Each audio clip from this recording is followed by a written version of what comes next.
Isa nga sa popular attraction dito sa Baguio City ay ang strawberry farm na matatagpuan sa La Trinidad, Benguet. Hello guys! Hello butterflies! Welcome back to my channel!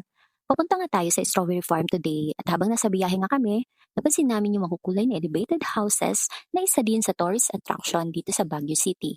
Ito yung may iba-ibang kulay ng mga bahay. Marami nga kami nakita na huminto dito at nag-picture sa side of the road. Ang ganda talaga. Isa nga sa hindi mo dapat palampasin pag pupunta ka ng Baguio City ay itong strawberry farm. At dahil nga Christmas vacation, sobrang daming turista kaya medyo nahirapan kami sa parking. And dahil Christmas vacation nga, asahan mo na talaga ang dami ng tao dito sa strawberry farm. So dahil nga this is not the first time na pumunta ako dito, ang pinuntahan ko na lang ay ang souvenir shops. So dito nga ay namili tayo ng ating mga pangreregalo. And of course, pinilang ko din ng gift si Father. Isa din pala sa ino-offer dito ay ang avocado at saka strawberry ice cream. Ang dami-dami nagtitinda. At ito na nga, ang daming free taste when it comes to fruits. Tikim dito, tikim doon. Syempre, nahihiya naman ako nakakain tapos hindi ka bibili. Yun nga ang ending is bumili na tayo ng mga prutas dito. Nakakahiya naman doon sa nagpatikim tayo ng mga free taste. So anyway, okay naman yun na natitikman mo kung gaano kasarap yung prutas. Para nga talaga makapamili ka. Hindi na rin kami nagtagal kaya after bumili at maglibot ng konti o malis na rin kami. Pero kahit saglit lang, worth it pa rin stop dito sa La Trinidad Strawberry Farm. Kaya kung mapapadaan kayo dito, make sure na isama nyo ito sa inyong itinerary. Thank you for watching!